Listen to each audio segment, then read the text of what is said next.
Assalamualaikum. Soal healing, repair, rejuvenation di tubuh kita, penyembuhan, reparasi, dan permajaan itu bisa terhambat, terhenti antara lain kalau tubuh kita sedang healing, sibuk memproses makanan, atau bisa juga kalau kita sedang stres yang agak kencang. Sebaliknya, dia akan solid kalau antioksidan sedang tinggi, saat hormon pertumbuhan sedang banyak, melatonin melimpah di malam hari, saat kita juga kelimpahan endorfin. Demikian pentingnya endorfin ini. Sampai di India dan negara-negara barat, orang rame-rame terapi ketawa segala kita dah bahas. Soal cara memicu endorfin ini, yuklah kita ulas sekalian.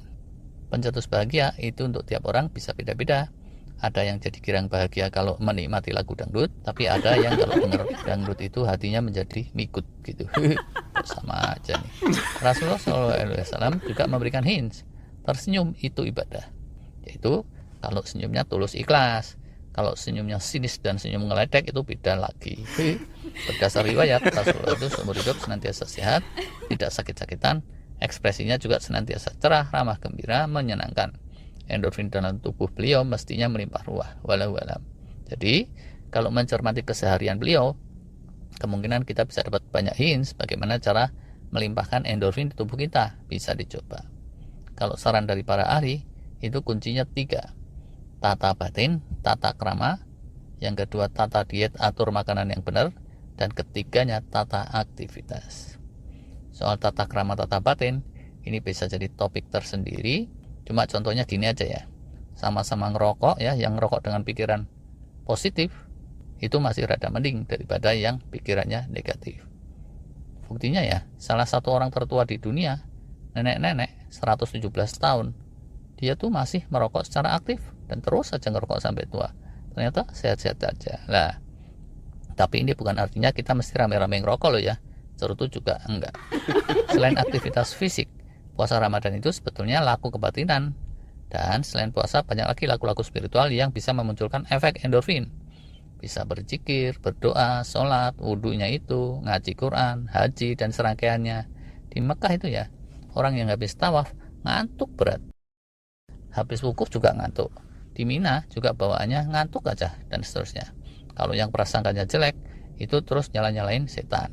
Tapi, kalau itu dipandang sebagai endorfin efek, secara metabolisme itu hikmahnya luar biasa. Soal tata diet kita udah sering bahas. Kalau makan kita nggak ditata, mau dapetin kebahagiaan tentu susah. Makanlah setelah terasa lapar dan berhentilah makan sebelum kenyang. Mendorong level endorfin yang optimal. Makanya kemarin kita udah ulas, puasa Ramadan yang terpola dengan baik, itu bisa membawa efek endorfin yang kuat. Satu yang penting lagi, jangan pakai endorfin sintetis, morfin gitu. Malah medeni itu. Atau bahkan yang lebih ringan dari itu. Kalau sering diasup, itu bikin manja, tubuh kita malah jadi tumpul dan kurang mampu memproduksi dari dalam. Ketiga yang penting lagi, tata aktivitas.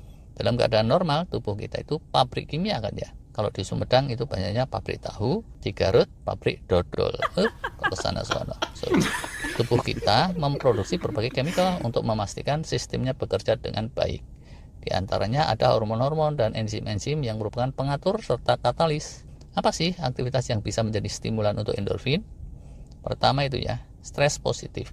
Bisa olahraga ringan, percintaan, puasa Ramadan ini, kerja keras yang rutin, saat kita nahan sakit, seterusnya. Kita udah pernah bahas, keduanya nih, humor, guyon, ketawa ketiwi itu juga kunci. Jawa adalah kunci. Penelitian menyimpulkan, kalau kita ketawa 10-15 menit aja, itu endorfinnya udah melimpah sepanjang hari. Anak-anak yang tumbuh kembangnya optimal, itu bisa ketawa ketiwi setiap hari lebih dari 300 kali. Kalau di bawah itu, fisik dan mentalnya akan keganggu. Orang dewasa gimana? Rata-rata orang dewasa cuma ketawa 5 kalian sehari. Kalau mau lebih banyak ketawa, mungkin kita mesti menyesuaikan sama anak-anak kecil ini. Jangan kebalik, malah anak-anak kecil yang disuruh manyun menyesuaikan sama kakek neneknya. Dawang bayi itu ya, dengar kerincing-kerincing gitu aja itu ketawanya bisa sampai merah mukanya terpingkal-pingkal. Beda kalau emak-emak udah dapat THR double aja itu, kalau pas borongin barang-barang di mall atau di pasar, itu banyak yang mukanya sepaneng. Tapi ada juga istrinya ketawa-ketawa ngabisin THR, yang sepaneng malah suaminya. Walah. Yang habis kena serangan jantung, zaman sekarang selain dianjurkan olahraga ringan, juga didorong untuk senantiasa positif dan cukup istirahat agar endorfinnya optimal. Fakta dari hasil penelitian menyebutkan, pasien jantung yang terus kelimpahan hormon endorfin lebih jarang kena serangan yang kedua. Serangannya biasanya langsung ke-3, ke-4, ke-5 sampai seterusnya ke-10. Enggak ding, sorry. Berikutnya lagi, kalau kita melucu-melucu, main-main, itu juga memicu endorfin. Ini lebih aktif, lebih action daripada sekedar ketawa-ketiwi yang tadi. Cuma mesti disesuaikan dengan umur. Kalau sudah umur 80 tahun, ya jangan pencilaan. Berikutnya lagi, banyak amal, banyak memberi, banyak berbagi. Yang terima bahagia, yang ngasih juga lebih bahagia lagi. Tangan di atas lebih baik dari tangan di bawah. Maka dari itu, kalau kita dikasih, kita mesti segera balas ngasih lagi. Minimal ngasih doa yang baik-baik. Maka Rasulullah menyarankan untuk saling menghadiahi supaya kalian saling menyayangi. Kalau nggak percaya, dicoba aja. Kayak Bang Haji Udin. Istrinya datang gitu, dia sambut. Say, kamu tuh baik ya sama saya. Nih, duit 10M. Pakai-pakailah buat lebaran. Nanti kalau kurang, saya kasih lagi. Efek endorfinnya bisa besar-besaran tuh kalau kayak gitu. Makanya istri saya tuh suka mancing-mancing. Mas, kalau di lemari kita tahu-tahu muncul duit 1 triliun, enaknya diapain ya mas? Langsung aja saya jawab, udah aja buat kamu semua. Oh, terus? Sampean gimana? Gampang, nanti saya menghayal lagi, kubra. Setelan postur yang positif, wajah yang ramah ceria, ini serangkai dengan yang tadi udah kita bahas. Ada yang bilang, ketawa dan tersenyum, palsu sekalipun atau setengah-setengah, itu tetap merangsang endorfin. Makanya orang bikin terapi ketawa itu.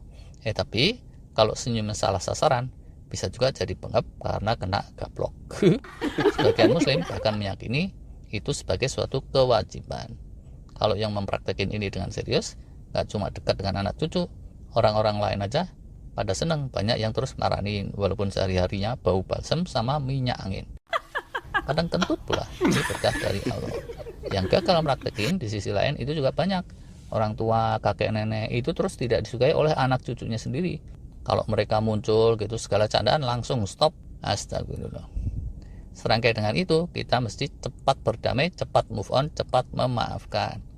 Berikutnya lagi, silaturahmi dan dieratkan lagi dengan hubungan-hubungan sosial. Tidak harus face to face loh. Zaman sekarang reunian Vicon itu juga bisa memicu endorfin.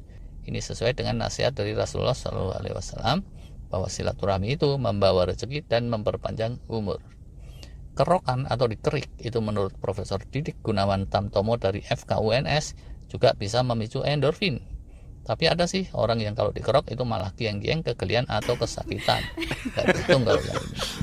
Bisa juga memicu endorfin ini dengan pijet yang sifatnya menimbulkan relaksasi. Berpelukan itu juga bisa mendatangkan endorfin dan hormon kebahagiaan lain yang disebut oksitosin atau hormon cinta. Asal saja jangan salah peluk. Kalau salah, yang dipeluk malah orang gila, wujudnya girap-girap dan lari hibrid. Kita malah kebanjiran hormon stres. Nangis saja juga, kalau secukupnya itu bisa menimbulkan efek rasa lega dan memicu endorfin. Tindakan-tindakan yang merangsang otak dan indera kita, kalau dilakukan dengan tepat, itu juga bisa memicu endorfin. Misalnya, ngelihat pemandangan indah, hangatnya sinar matahari, dengar lagu merdu, ketiup hawa sejuk dan angin semilir, aroma terapi, dapat makanan kesukaan, atau yang memunculkan memori atau kenangan nostalgia masa lalu. Tapi bisa juga itu memunculkan luka lama kalau setelannya salah.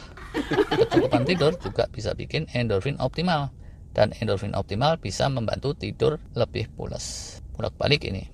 Dan seterusnya nggak bisa kita centrengin semua, tapi insya Allah dengan contoh-contoh ini kelihatan kan ya benang merahnya, dan para penonton sekalian bisa berkreasi sendiri kalau ingin memicu endorfin secara optimal. Selamat mencoba, terima kasih.